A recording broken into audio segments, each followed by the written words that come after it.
like to introduce our speaker, Michele, and she's going to share with you a lot of information about building your brand. You know, when you're driving and you see the golden arch, you know what that is. You know what's there, you know what they offer, you know whether you like it or whether you don't. That's branding. And same thing with Starbucks, same thing with Walmart. When you see that sign, it opens up a floodgate in your mind. Well, that's branding. B's going to talk to you about that. Thank you so much. Thank you. Well, good morning, guys. How are you? So I want to first just thank Score for the opportunity to come and present. It was funny, I was checking my email one day, as we all do, and one of my mentors is actually going to be presenting. And I was like, you know what, hey, I said, can you call the people and see if they need somebody to come talk about branding? And voila, here I am. So really quick, I'm going to just give a little blurb about myself, and then if we could just kind of go around the room and just kind of tell me what industry or what your business is, just so I can get an idea and a feel for who's in the room. And then we'll get started. So I'll start off. So my name is Michele. I go by the brand coach. So what I do is I help solopreneurs, meaning like authors, artists, and small businesses actually brand themselves. And so I have this little running joke kind of for 2019 that I'm going to take into 2020. Is that like branding is like the stepchild of business development. We just get kicked to the curb. Nobody's really trying to come see me talk about branding, but with your marketing, but you can't really market your business there's no point in getting a logo, the website, and all of that if you don't really know who you are. So a lot of people jump to all of that stuff first before they really decide and figure out who they are as a business and who their target audience is. So it's really important that I'm kind of like the first line of defense. Honestly, but they kick us to the curb in the back after you just spent $5,000 and you want to try, then you figure it out. But nonetheless, we're happy to have you. Either way, so I actually started out as an educator. So I spent 17 years educating little people. So now I'm on to educating big people. So I worked in Atlanta, Houston, overseas in Abu Dhabi, aka Dubai, for the frame of reference. Spent about 4 years there teaching first, second, and third grade. Very interesting. I miss it. I miss the lifestyle more than anything. And then I actually started my company in 2013. We actually launched there before I got back to the U.S. So I launched my event planning company, which is that little black cup that you have. I had some extras, so I figured, why not give them out? So Michele Events is the first company that I started. So we were a full service event planning company. Now we morphed into a full service branding company.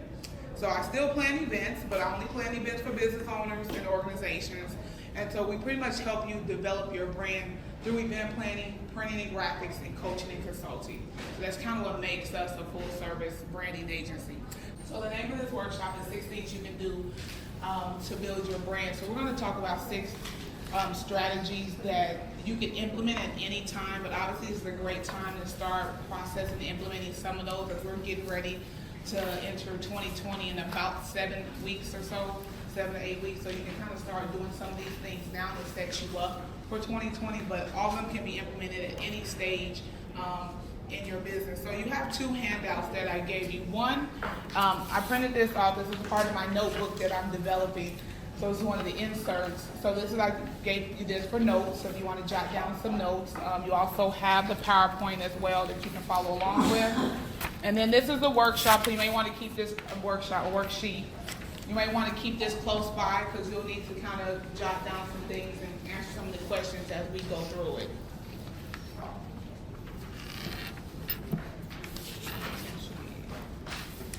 And some of them are front and back. If you have an empty back, let me know. Because I need to give you the other page. So some of them are front and back, or you should have 2 pages.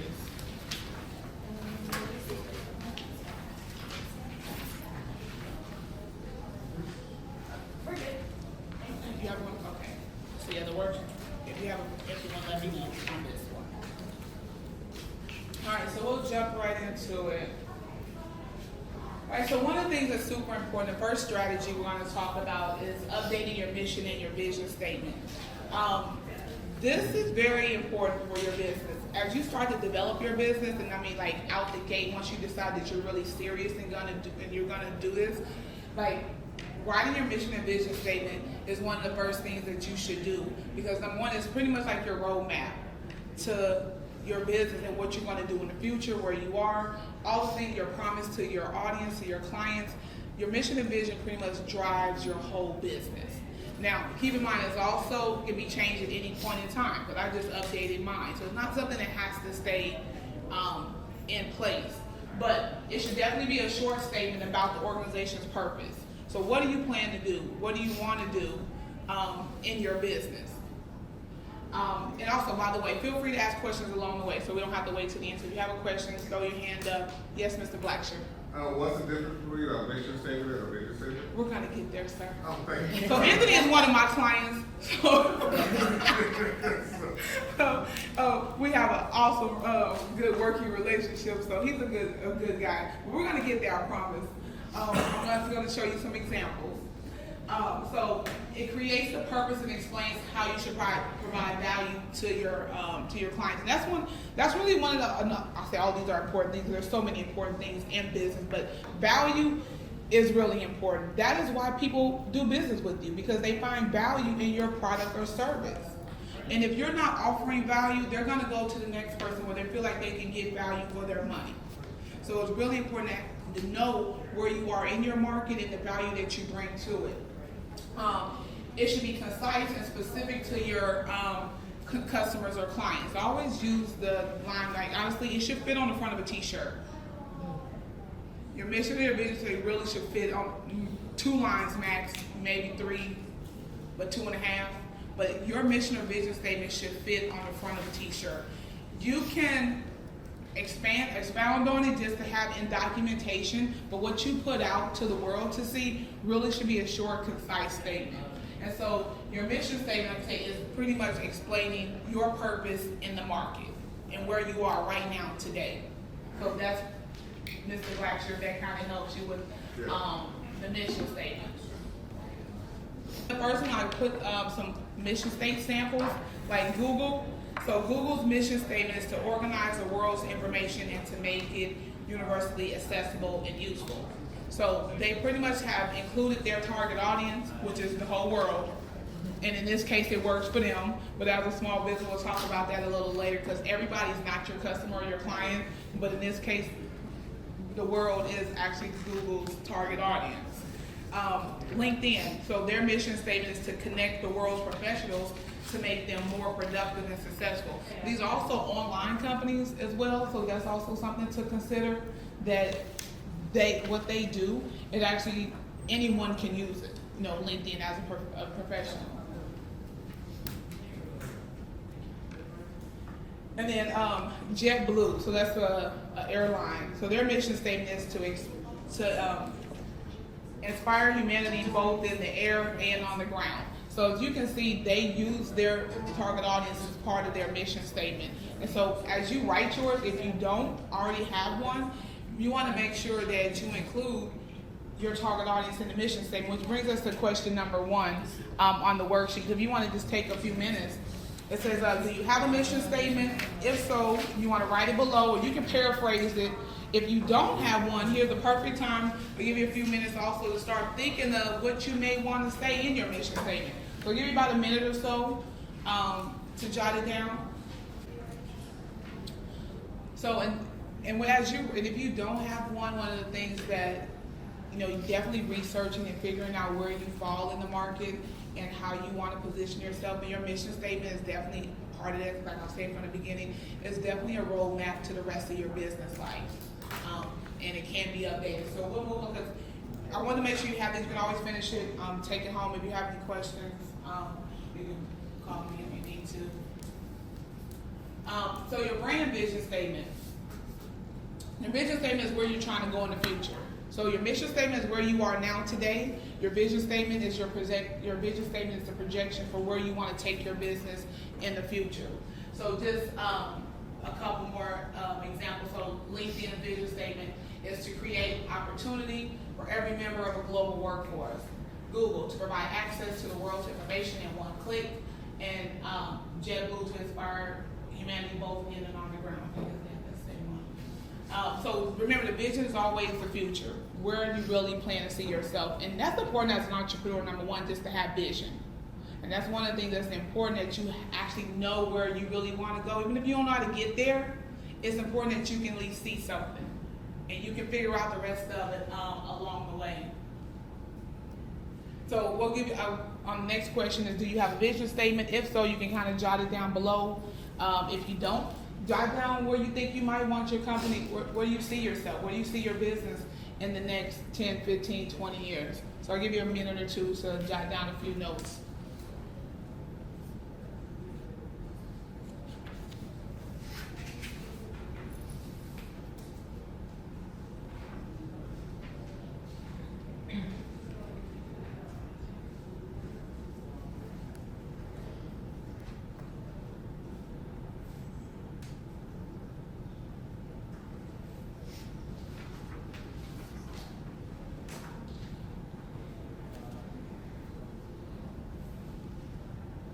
Any questions so far before we move on to the next strategy? Yes. Actually, not a question. I just wanted to say I like the way that you said your brand vision, because a lot of people think your vision for your business, but the way you're saying is your brand has to have a vision too. Right, because the brand is the experience, and sometimes they can be one and the same. So there's a little thin line, but they can be one and the same per se, but they also can be separate depending on the type of business that you have. So your brand vision because especially as a solopreneur, it's like a comic or a musician, their brand vision for their business may be the same as, what they actually do, whether it's singing, producing, a comedian. And even in a small business, they can be interchangeable as well, but you definitely should think, as you start developing your mission and your vision statement, you should think of the brand that you want to have. How do you want to be seen in your market and in the community? And so that helps drive the whole process of your business, and the things that you do and the things you don't do, and how you navigate. So good question, thank you. All right, so the next one is update your website. Now I know this one may seem most people, when they build a website, and they just leave it. Like once it's built, it's built. And especially if you don't have a person that's managing it for you. If you're the manager, it's definitely probably, once it's up, it's up. But here's the thing, your website is really important. And if you don't have one, it's important that you get one. We'll talk about that in a few moments. But your website is where the sale happens. And I know right now in the age of social media, everything's about Facebook, Instagram, LinkedIn, but that's where you go to meet the people. That's where the relationship starts being built, is through the social media sites. The actual business and the transaction should really happen on your website, because this is where your client, your potential client, really gets to see a full scope of who you are. They can't get a full scope of you on Facebook out of a few comments or a few posts, unless they go scroll through all the posts over the last however many months or so. So your website is really where they can go within a few clicks to really get a good, even as a restaurant, if I'm looking to go eat somewhere, now one, I want to see pictures, because as a foodie, I need to see pictures of the food. And sometimes I may not be able to see them through your Facebook, so I'm hoping that you have some on your website, so I'm going to see what the food look like, honestly. And if the food don't look good, I'm probably not going. And it may be good. It may really be good, but if it doesn't look good in that picture, I'm not going. And so I tell even a lot of my clients who own restaurants, that's the one thing that I really harp on them about, is making sure they have good quality photos. Because I don't know if it's on one of those people, but honestly, people meet you on paper before they meet you in person. A lot of people meet you on paper before they ever meet you in person. So you want to represent yourself at the highest level on all platforms and all areas. So this is why your website is really important, because this is where the decision really gets made, depending on the industry that you're in, honestly. And honestly, there's outside like construction and things of that nature, but as a small business where you are you interact with your clients, what you do requires you to really interact with them on a regular basis. This is where it can happen at. But people can go to your website and buy stuff while you sleep. So also, your website should be simple and engaging and mobile friendly. That's another big one. the mobile friendly part. Everybody does everything on their phone. Everything. I'm not gonna lie. Like, if I was to lose this device, I'm done. You might find me balled up somewhere crying for a few minutes. Then I'm like, to T-Mobile store I go. But I mean, I'm gonna try to find it first. But like initially, I'm just gonna be like, oh my goodness, because your whole life is in this thing, especially as a business owner. Like all of my contacts, I don't know anybody's number by heart but my grandmother, because she's had the same number for 42 years. So like everything that I have is in there. So I think it's important that people go scroll through the websites, they go to your Facebook, they go to your Instagram, all from your phone, and and so it's important that your website is mobile friendly and that all the content is on there clear. I can read it. The pictures are on there, they're very clear. I know exactly what you do when I go to your website, because I promise you, if somebody has to figure out, if you just give your website to somebody, say, hey, go check out my website, X, Y, and Z, and they go to it and they have to figure it out, they're leaving. And especially if it's on the phone. You got about 2 or 3 scrolls and about 2 clicks before they change their mind and go somewhere else. And we've all done it before, especially if you go Google something. How many people go to the next page? Be honest. How many people go to the next page when you Google something? No, you stay. You go to the next page, Anthony? Yeah, I'm kind of cheap. On any given, right? Now, I'm not gonna lie. I go to the next page because I'm nosy. That's why I click on the next page, because I'm nosy. I just want to see what other people are doing. But if I'm in a rush, it better be in those first 3 listings, and then when I click on your listing, I better see what I want.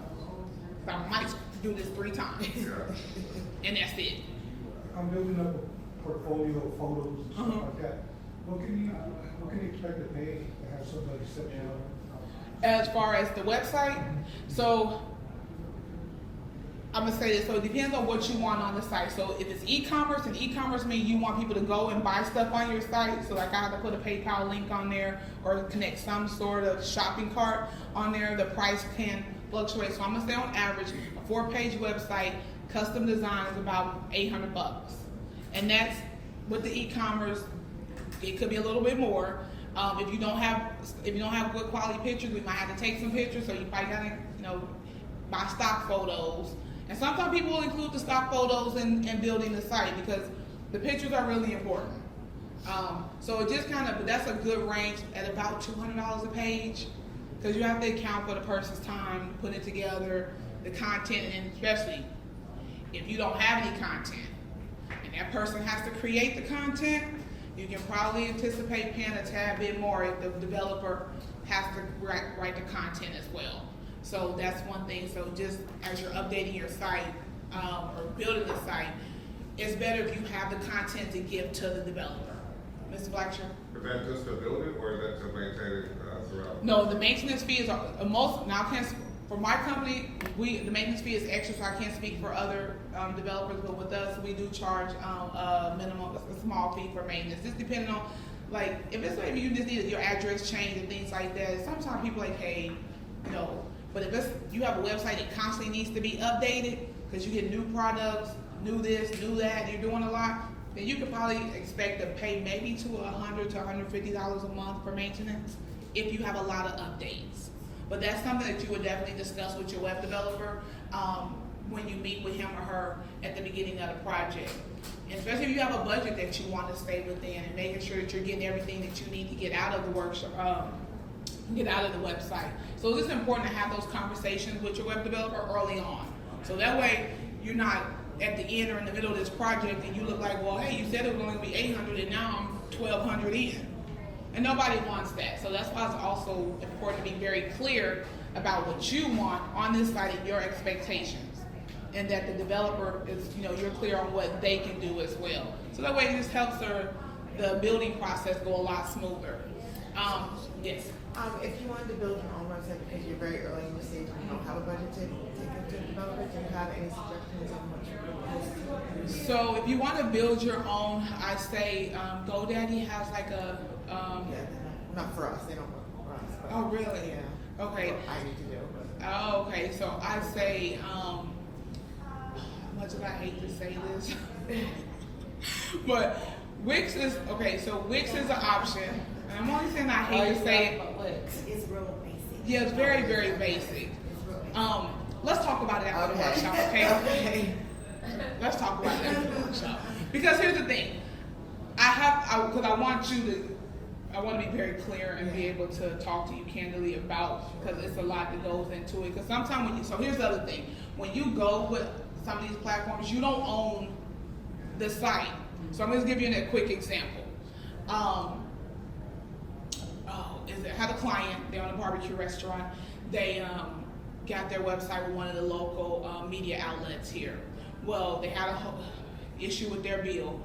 So because they didn't get it from an outside source, the media outlet took their website down. And then so they had to start over. So we had to go in and do everything, give them a new domain name, build their site over, because this particular media outlet, because of the billing discrepancy, took their whole site down. So you want to use services and servers and all where you still own and still have the rights to the site. So that's very important. So that's why I said we'll talk offline. I'll give you some other resources. I can't think of a couple I can give you in the conversation right now. But I just wanted to say that for that purpose, is that you always want to make sure that you own the rights to everything in your business. From the logo on down to the website, all of it. That's really important. So although that little $9.99 a month sounds good because you don't have a lot of money, but sometimes it's not worth it in the end.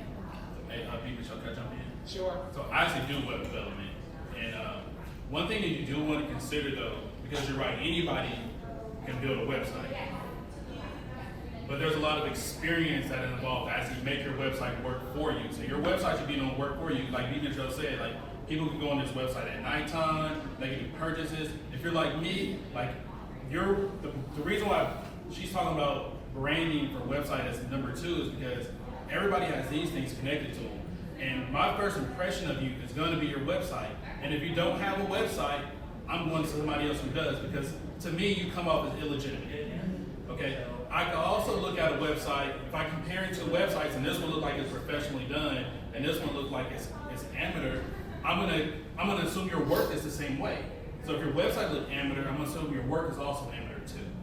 So, and then there's a lot of other things as far as like how do you get to the front page of Google and stuff like that. There's these little techniques that a real web developer can do that you may not be aware of. So things like that make it a worthy investment for you, even though it can cost a little bit at times. So just some things to consider. My bad. No problem. Thanks, Trey. And that's Trey. That's my web developer and videographer. He has his own company as well, but he can talk to y'all later. So other part of it. So real quick, if you do have a website, I know that's one of the questions on here. What's your website address? And the only reason why I asked the question, what's your website address, because sometimes the websites can be too long. The website addresses can be too long, and you don't want it. You want people to be able to think of your website quickly. That's part of that brand process. If it's too long, or you got to, and I gotta type too much, people probably will they'll go to it if they really, really have to. Honestly, a lot of people just don't say website links in their phone. So you want to look at, so that's why I said if you write your website name just to have that visual. If it's too long, you may want to consider just buying another name and just linking it to it. If you decide to ever do a rebrand or you want to do that way you can keep it short. The short and sweet is the name of the game when it comes to domain names or website. And that helps you stay top of mind. That helps people always think about you. Go to abc.com, go to cbs.com, hulu.com. They're all short and sweet, and bmichele.com. So, keep it short and sweet. So we kind of talked about this when you own your own content. This is very important. I want to speak on this for the purpose of social media. Mark Zuckerberg is not in this room today, is he? Is he hiding? Okay. So therefore, you do not own Facebook. And if Facebook decides to shut down or do whatever they decide to do, all of your content went with it. This is the other reason why it's important to have a website. You own it. It is yours to do with whatever you please. Because the minute that Instagram stops working, Facebook stops working, LinkedIn start having problems, then what? Because everybody was in a frenzy about a month ago when some of the posts wasn't posting and people was going crazy. But guess what? I didn't really care. I was like, hey, you go to bmichele.com and still see all the same stuff that you can see on my Facebook page. Like, honestly, if you're, if you write articles or pictures, all of that can be there. So I just want to, not to harp on it, but just want to let you understand this, the purpose of having one. Number one, it doesn't have to be a huge 5 or 6 page website. You just need to have one and be on the web and have a good one though. So don't feel like it needs to be like 10 or 12 pages. Update the pictures and the content and information. There's nothing worse than somebody going to your website and you have the wrong phone number on there. Or the wrong address. And then also you need to update it on Google too. So you need to update it on your website and update it on Google because like we all said, this is where we go to find everything. So and Google doesn't update your address on its own. You have to actually go in and do it. So making sure that you have good content and that you're able with the website, you're able to brand it the way you want to brand it and put the content, the photos. So this is the first page of my website. That's my banner picture because instantly when you go to my website, I want you to know you should be there. So when you read this statement, that clearly lets you know you should keep scrolling. And when I go to your website instantly, I need to know exactly what you do. And that's part of that. You only get about 3 of these before it goes somewhere else. And this also helps develop the brand. You get a little glimpse into me, what I do really quick, because there's some other stuff if you scroll down to it. So actually, we're making some changes to mine currently right now as we speak.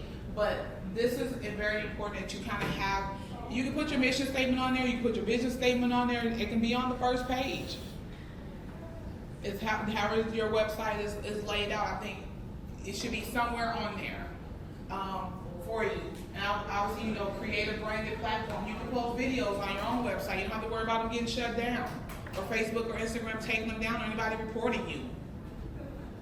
Blogs. If you write blogs, you can post the blogs on your website. That way, that's what helps also keep your SEO up. All the content that you put on your website, that's also what helps you be searchable and people find you quicker when you have content on your website, many words as well. So there's a couple questions on there for the website. So when was the last time you updated your site? If you want to take just a quick moment to answer that question, when was the last time you updated it?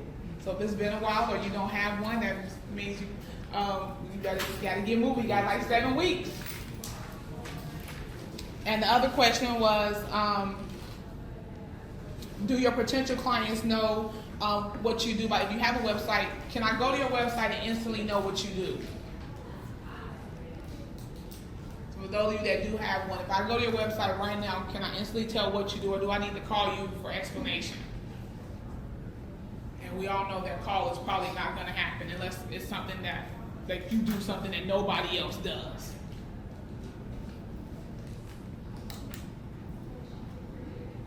So I'll give you a few seconds to jot down. Any questions while a few people are writing?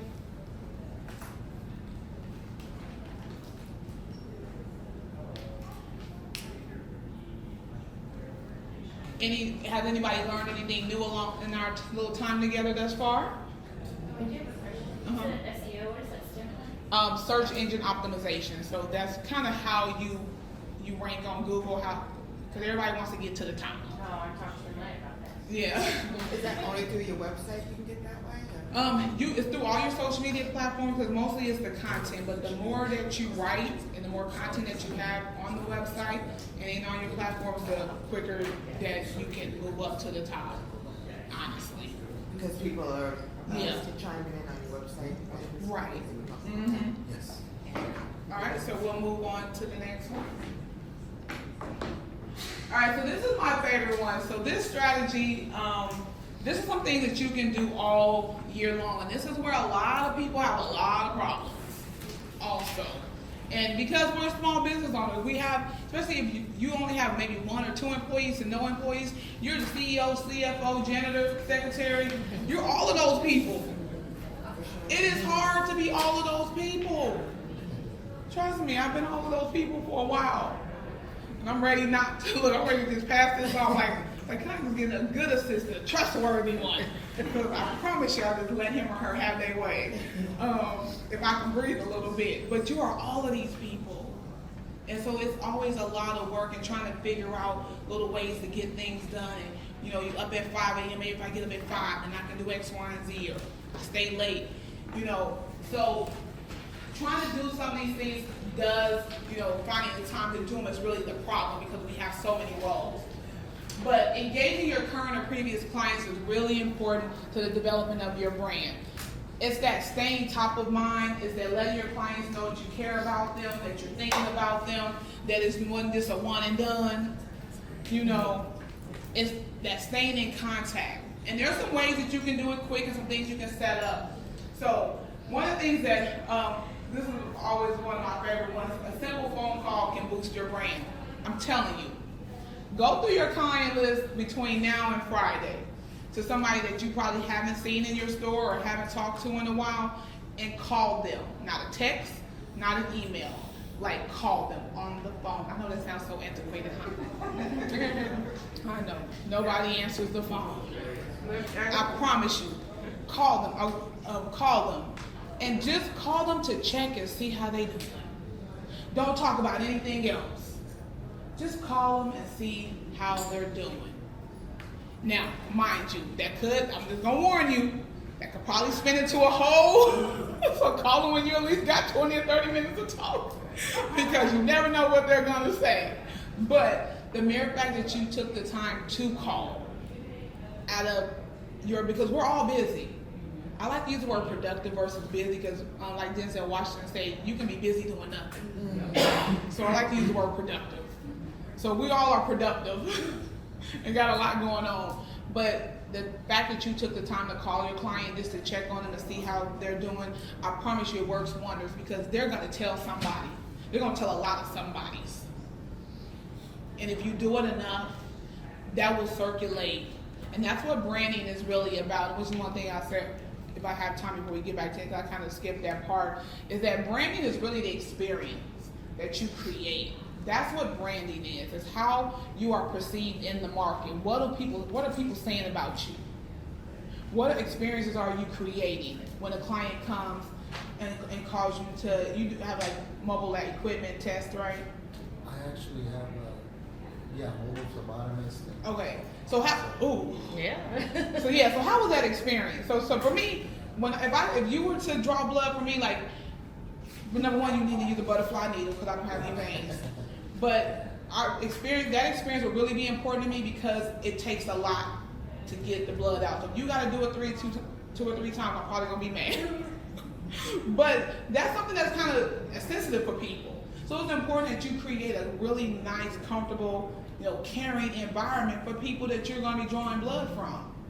And and if it went well, and you got it the first time, I'm giving you 5 stars if you get it the first time.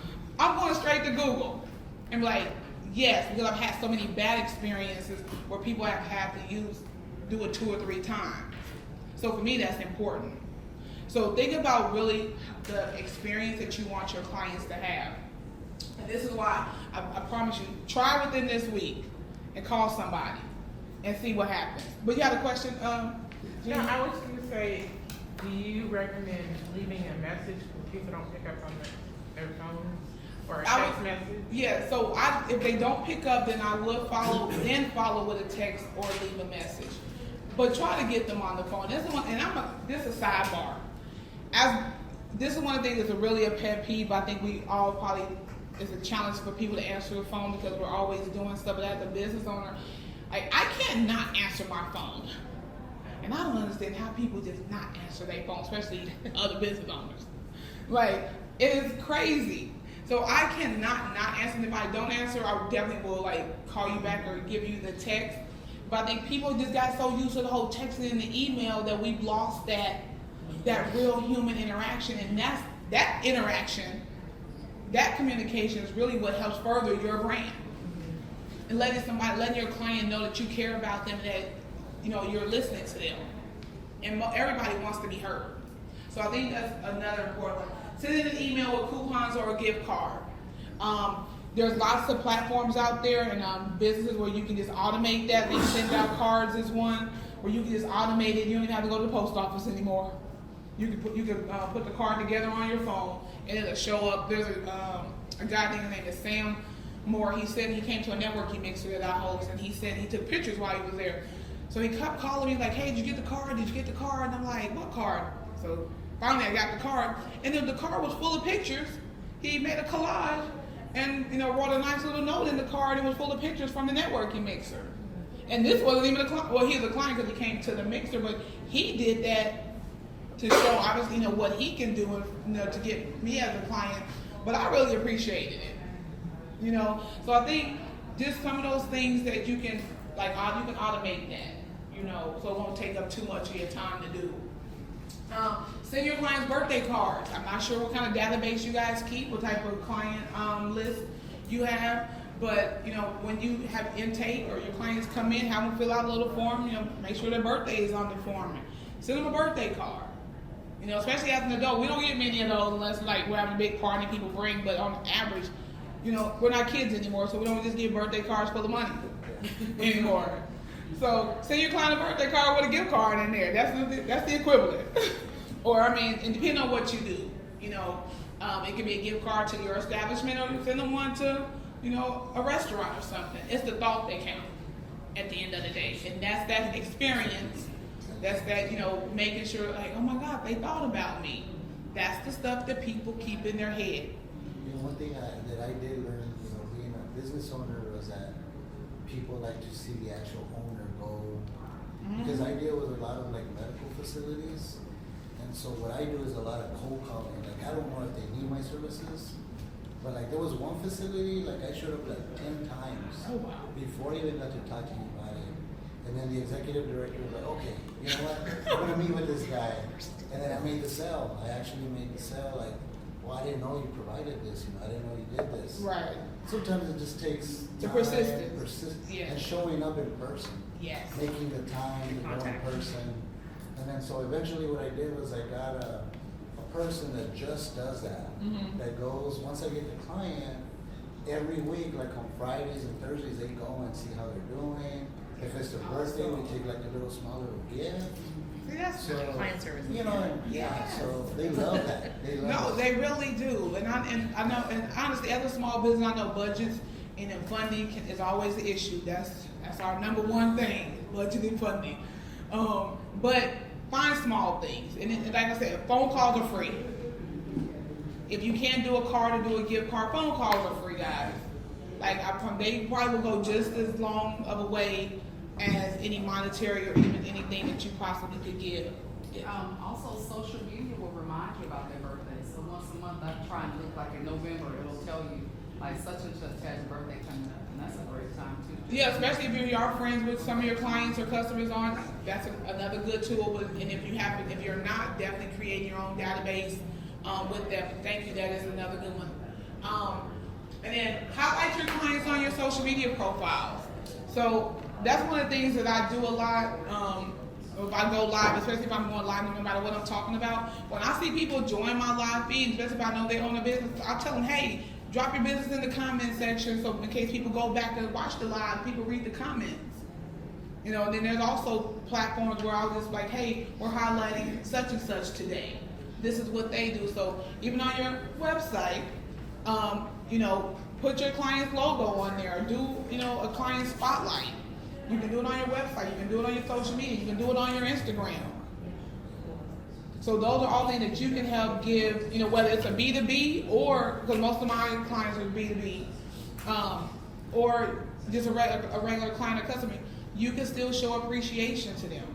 And especially if it's their birthday, we'll post their picture on your social media. Hey, it's one of my customers' birthday today. Everybody wish her or him, you know, happy birthday. You know, you can, you know, do something like that. But definitely highlight, use your social, I mean, you're going to be on it, use it. And use it to expand your brand. Because if I see somebody posting my picture and told me happy birthday, like a business that I go to, I'm like, yes. Matter of fact, I'm about to probably go to wherever they get the next day, especially if it's a restaurant. I will be there. So depending on what it is that you do, people like to be shown appreciation. Because at the end of the day, that's really what it boils down to, is client and customer appreciation. And it helps you develop your brand along the way. So the other question, the last one on the page said, what methods do you use to keep your current or past clients engaged with your brand? So just take a minute or two. And some of the ones I talked about, if you want to implement them, jot them down so that way you have notes. Something that you want to implement. If there's something that you already do, let me know some of the ones you guys do. Now that's a good one, I think. The baskets. Just anything cheap. Like, Yeah. You know, I just thought of anything Inexpensive. inexpensive. That is what counts, you know? Right.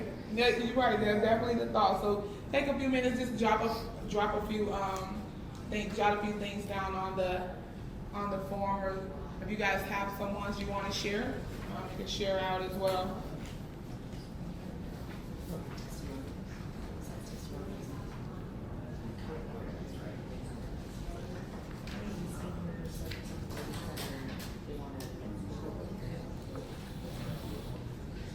All right, so we got about 15 more minutes, so we're gonna speed this up a little bit. So number 4 is, I know I said I'm gonna say important like 5 times, but it is.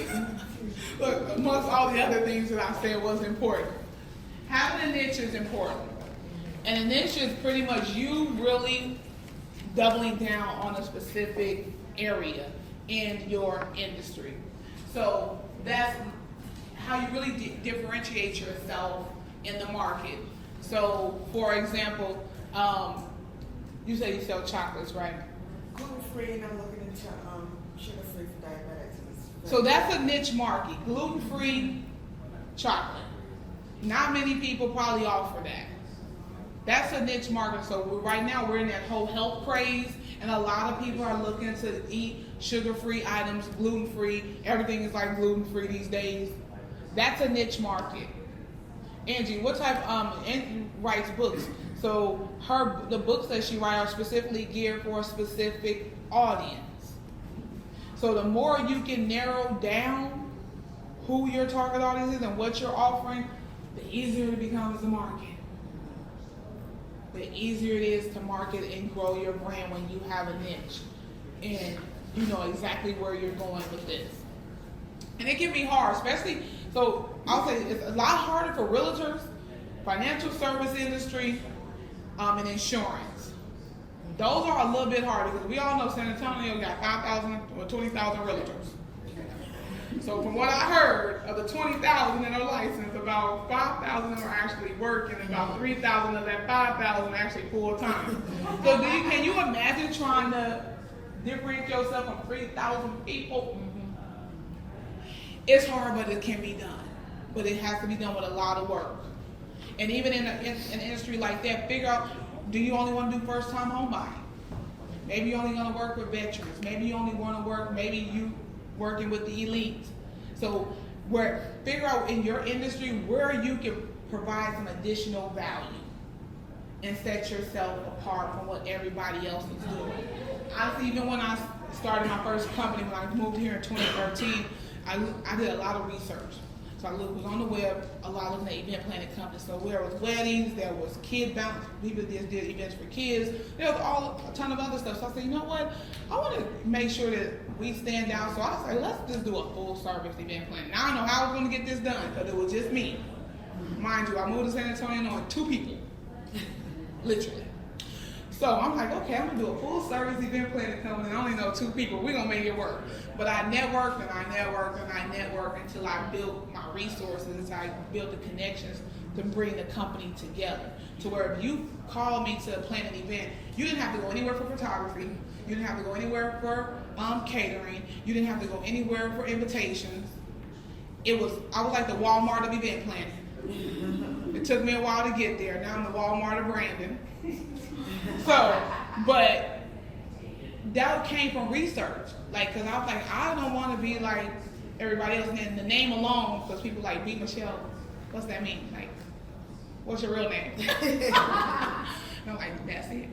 But those are things that help you stand out and narrow your audience down, creating your own lane. It's about, if nothing else, it's really about having your own space in whatever market or industry that you're in. But a niche will help you do that. Filling the void and adding value to the market. Look at your current industry and figure out, honestly, take some time to really figure out what's missing. Like honestly, look and see what is missing from your industry and where you probably could fill that hole that would make you stand out. It's really important to do the research. It's not something you're gonna, and you may come to you in your sleep, jot it down, because I woke up plenty of nights typing, then go back to sleep because I thought about something. And now we get up and go research it. But like really take the time to research your industry and see where you could, feel like, hey, they're doing this over here, but we could probably do this. Because honestly, it's all about how you can make something better. It's not necessarily really reinventing the wheel. It's just how you can make the wheel better, how you can make it go around better, and adding value. Again, value is key. This is what make people swipe their card and type those numbers in. I have an example. So outside of me writing books, I do offer a self-publishing service, and there's other ones out there.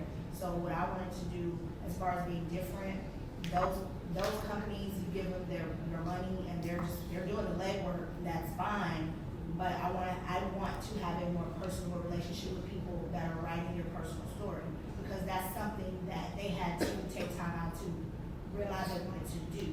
So in therapy, because I'm not a therapist, I still want to help them develop that, because once it gets out there, it's out there, and they have to deal with whatever consequences, repercussions, or whatever, good or bad, that comes with it. So I know that's different than other publishing service, because they take your money, they do the legwork, and they just like, oh, whatever, that's your book. Yeah, so that's that added value. This is where part of having a niche is definitely figuring out how to add value. I'll give you one more example. So I have no loyalty to any nail salon in this city. If I look at my hands like right now, I need to go somewhere, I'll probably stop at the first one, because I have no loyalty to anybody just because of the way my life works. So I was leaving the gym, go to Planet Fitness, and so there's a nail salon in the shopping center. Like, okay, so I know I had this event coming up, so let me just go in here and get this manicure so I can at least look halfway decent. So I go in and sit down, I'm like, oh, they got a margarita machine. So she was like, would you like a margarita? And I was like, oh, yes, I would. And the whole time I'm sitting, because this is a bad habit I have as a branding person in this position. Everywhere I go, I can't help it. I know this stuff. So I try not to talk about it. But the whole time I'm sitting there like, how many times in the 10 or 20 years I've been getting my nails done, have I ever seen a whole margarita machine? Both of them. They got multiple flavors and all. And I'm like, how ingenious is this? Like, I've never seen one. So I was like, I enjoyed my manicure and my margarita, winning. So I was like, this is what it's about. Figuring out really how you can really add value and make yours, different. I told somebody else, I'm like, yeah, I'm gonna get this margarita machine at your spot. I might come a little more often. But I will say this, since it's next to my gym, my loyalty is starting to develop. My loyalty is starting to develop a little bit. And I know the gym and margaritas don't mix, but hey. But I will say this is what makes people keep coming to you. So for a long time, healing has been an emphasis of what I do, years and years of experience. And I've learned lately that I've changed it to wellness, because people want to be well and do whatever it takes to do that, because that's more positive. And then one of the ways that we niched everything is we're involved in the caregiver environment. We're on a women's wellness retreat, relaxation, caring for yourself and self-love. And that has boomed now into the second year. And now we're looking to add one for couples and one for men. And she make a good point. Thank you for adding that. Events are a great way. I didn't add it to this one because I have a whole nother thing that I do with events. But events are definitely a great way to grow your brand and help you get in front of your target audience, or bring your clients together. It's one of the top ways to really do it. Once you figure out what it is that you want to do, and you can create a signature event, and it rolls from either quarterly, it becomes yearly, and so on and so forth. So yes, so thank you for contributing that. Events are definitely a way to, and especially if you have a niche in that, an event, even the event can be a niche itself. The actual event can as well. So I think I put a question on here. There's one question I think about niche on the back.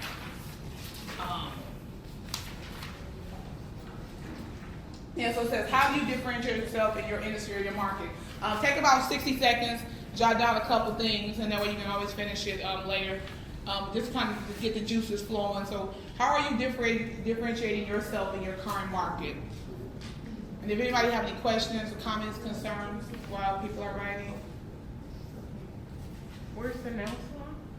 Oh yeah. So it's that look.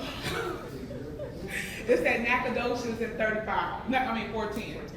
There's a Planet Fitness. You get off, there's a Bill Miller's. There's a Bill Miller's on the corner, and there's a Planet Fitness is in that shopping center. Yeah, I said, look, I might have to meet you there. Where are you going? Because this show's about time. It's about time. Good idea. All right, so the next one is, the next strategy is creating a blog. Now, I know, I'm talking about all this stuff that requires more time. I get it, I know, but I promise you, they work. So, whether you do, there's two types of blogs. You can either write or do a video blog. I'm a videoer myself. You would think I spent 17 years in education, writing would be my thing, but it used to be, but lately now I'd rather do video versus writing. But then sometimes I'll go back and write out a brief description from the video because I need that SEO. So when I put it out, because Google and the internet reads text versus pictures and images. So blogs really help your business compete. When people are looking for the searching stuff, some of those articles and blogs come up in the search. So that's what helps you also get out there and get your brand out there. I say you can do a text, meaning you can write out a blog or do a video blog. The key to it is being consistent. So however, if you say you're gonna put out a monthly blog, then put out a monthly blog. If you say you're gonna do a bi-weekly blog, then put out a bi-weekly blog, because that's how the fan base grows. It's through the level of consistency. Does anybody in here have a blog, video, or text? What's your blog about? I do videos on LinkedIn. Yeah, so and I'm just not getting into that. So how is it? Yeah, it's picking up traction. Getting a little traction. Yeah. LinkedIn, you gotta be serious when you go over to LinkedIn. Like really be consistent. They not playing. I have a friend. She did a 90-day LinkedIn challenge, but it worked. She posted for 90 days straight. So the consistency is really, if you go over to LinkedIn, be ready, because they're not playing. I'm gonna have to check it out. So it does improve your SEO. So do you write the description once you post it? You know what? I mix it up. I do a video, and then another time I'll send a picture, because I'm a business coach, so I'm always sort of getting people to reflect on things. So Gotcha. I don't do the same thing all the time. No other bloggers in here? All right, so video or text. Y'all better get on to 2020 now. And the whole thing about a blog is for you to develop yourself as a subject matter expert. That's the whole point of the blog. It's for you to write about stuff that you do every day, all day, that you know about, and it creates you as a subject matter expert in your industry with your field. So establish yourself as a business, establish your business as an industry leader. So like I said, it shows up on Google, it shows up on different platforms, like if you're on LinkedIn. And the thing about LinkedIn, I like, if somebody likes something and you're actually connected with them, like it pops up. So I see a lot of random stuff, but I realize, somebody that's in one of my connections like this. So that's one thing I really say about LinkedIn. It does help you get exposure. Even though you don't know these people, somebody in your connection knows them if they, hit the like or comment on a post that you made. And this is pretty much how you create a fan base. Question? Can I just add? I was really reluctant to do anything. It's just not my thing. And everyone said, "Come on, you've just got to get yourself out there." And once you do it, you notice the traffic that comes back to your website. So when you post a video or something and you go back with Google Analytics, you can see how it spikes. So it does work, but it takes an effort. Yes. Yeah. I was gonna ask, how much time do you usually spend, or would you recommend spending? So for me, if you're gonna do video, you can knock out a video and do a quick little 10, 20 minute and post it. I said if you do video, you probably should at least 2 to 3 a month. And then attach a little written blurb about it. So I say maybe it's an hour and a half overall, about over a month, maybe hour and a half to 2 hours. How much? Well, it depends so I agree. I mean, if you want to come across as authentic, you don't want to have it perfect. Right. Because you're speaking from the heart, you're speaking off the there and then, and so they can tell it kind of has a mixture of an amateur and a professional edge, but you're getting a message across. It's different to having a professional set video for 2 minutes on your website. It's a different thing. Yeah. And I'm like, so that's something that I actually struggle with. So when I do videos, I normally I do 25 takes. I'm the same, so I figure that out next. Good. It'll take me an hour to post a 10-minute video because but that's something where I know, like, okay, just post it. It is what it is, you know, and just expose yourself to the world, living your truth. That's our thing for 2020. That's what I mean. Yeah. So Not how long the post is, but like how long do you usually invest? So I invest too much. I overthink it. So don't do what I do. Don't be like me. How much do what you do? So like how much time do you need to set aside?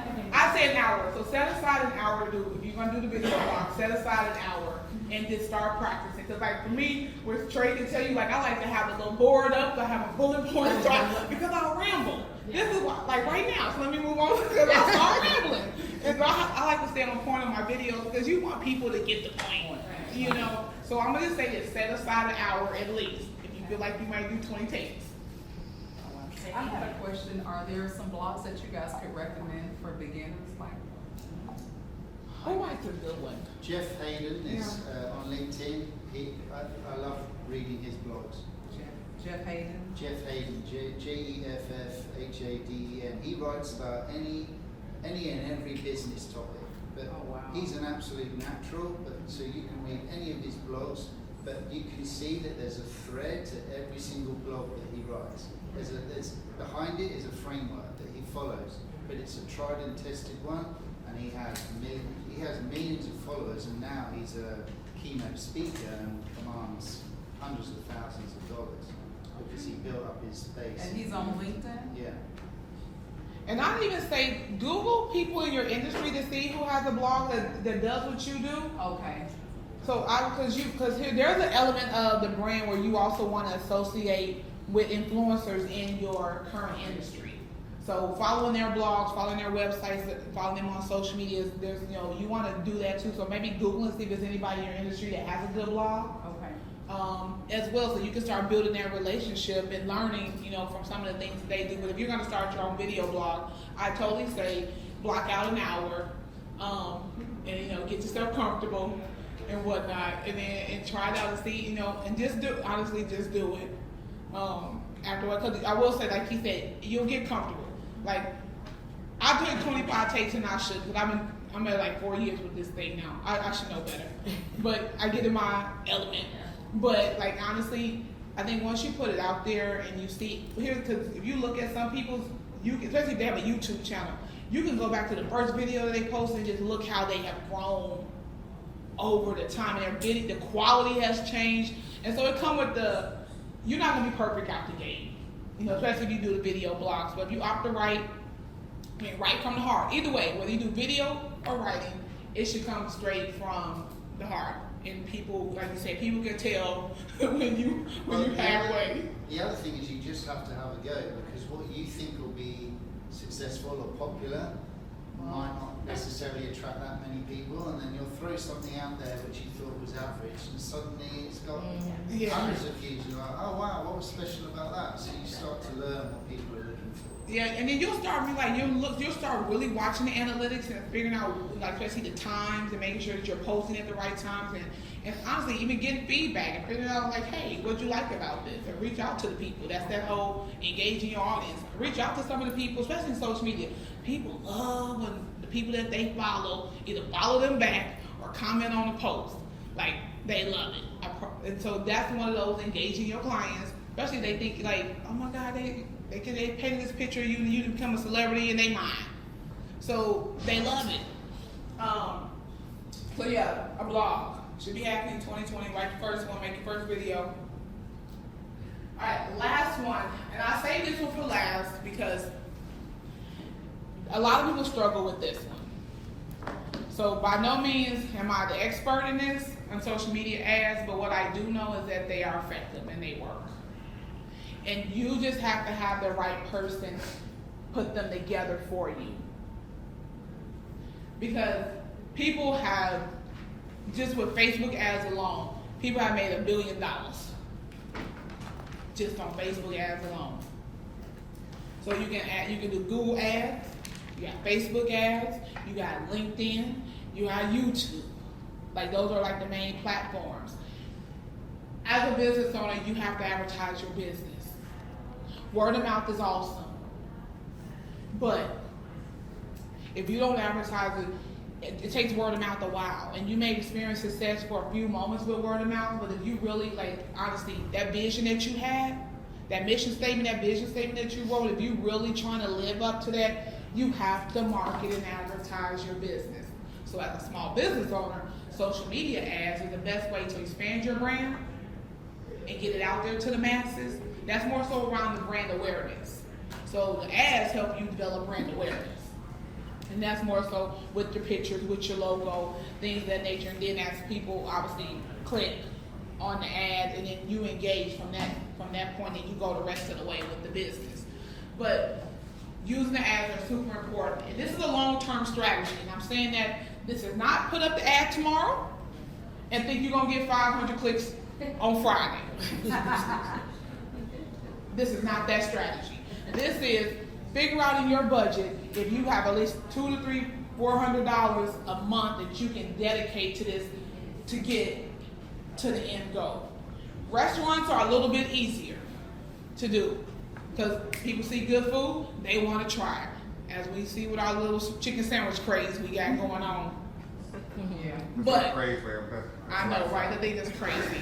But I bet there's a small business out there that has just as good a chicken sandwich as you know who. Chick-fil-A? But people don't people don't know because they probably don't advertise or maybe they don't have the knowledge or the resources to. Because we could totally flood their business. Like honestly. And it's about, and just to kind of put that particular people, they got $2.4 million worth of free advertisement when they released that sandwich. Can you imagine if you got $2.4 million worth of free advertisement? Most of them be like, oh, ridiculous, we probably shut down.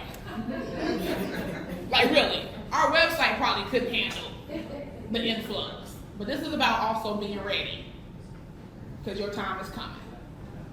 So I said that to say it's a long-term strategy. So figure out what I got them coming. So figure out in your budget with your marketing, how much can you do monthly to see the end, to see it through. I just wanted to make a comment that was just to confirm what you said. We were in Atlantic City,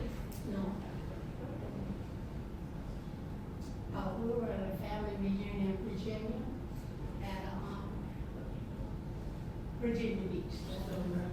We were at a restaurant and the food was so good. And so my niece, she took a picture of the owner and the waitress, and she put it on Facebook and stuff like that. So he's over there, but she was promoting his business. Right, because people stay on Facebook and Instagram and YouTube all day long, even while they at work for the 9 to 5s. But as a business owner, I'm mostly on it, but I'm on it for business purposes. I have very little personal interaction on social media. A lot of times when I'm on there, I'm posting something about either my business, somebody else's business, or something that's business related that's happening in the community. So it works, and the ads work. The important part is making sure you have the right company or the right person, the right social media marketing person that know what they're doing to put the ads together that target market your specific audience. So the other thing about it is you're in control of the advertising. That's the best part about it. You get to dictate how much money you spend, how long the ad runs, what the ad looks like. That's all you. Of course, you're gonna take suggestions, and if you're working with a person that works in this field, they're an expert. Of course, you want to be. That's why you hired them. But you get to control every aspect of the ad. If you say turn it off and shut it down, one click turns the ad off. So that's the thing about definitely having that control. It can help you target the right person. This goes back to that niche and knowing your target audience and knowing who you are as a business and who your business is for. because it's not for everybody.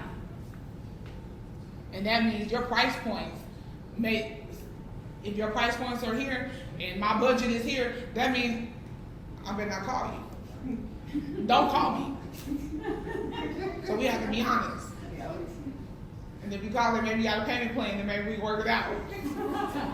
But honestly, price point is very important. So you gotta know who your target audience and who can really afford your product and your service. Because it's not for you to negotiate or fix that. It's for the person that's a right fit for you to make it work. They want your services. Right. They want your service, they'll pay that invoice. Period. It's more budget friendly than other options. It's more budget friendly than TV. I'm not saying TV doesn't work, but let's be honest, a lot of small business owners don't really necessarily have a TV budget. I think, don't quote me, but I have some free friends working in marketing. I want to say it's about $1,500 just to get on Great Day SA. For a 2-minute segment on Great Day SA. Now it's free if they come ask you. So make sure maybe you can be in the mix to where they come ask. Do some phenomenal stuff to where they come knocking on your door. Because a friend of mine about to go interview with Robin Roberts on GMA. They contacted her. So just to give you an idea, just to go 3 minutes on Great Day SA, it's like $1,500. So online ads are just the most budget friendliest resource to use, but obviously just having somebody that knows what they're doing to help you navigate that is the key to the way you're utilizing your resources on that one. So that is the conclusion. Do you remember who those are? I'm sorry? Do you remember who those is? Yes, I do. We can talk about it after the workshop. I'm trying to stay in compliance, y'all. I'm trying to stay in compliance. So any questions, comments, concerns? All right, did you guys learn some new stuff, interesting stuff? Everybody feel like it was worth their hour and a half? Awesome. Well, thank you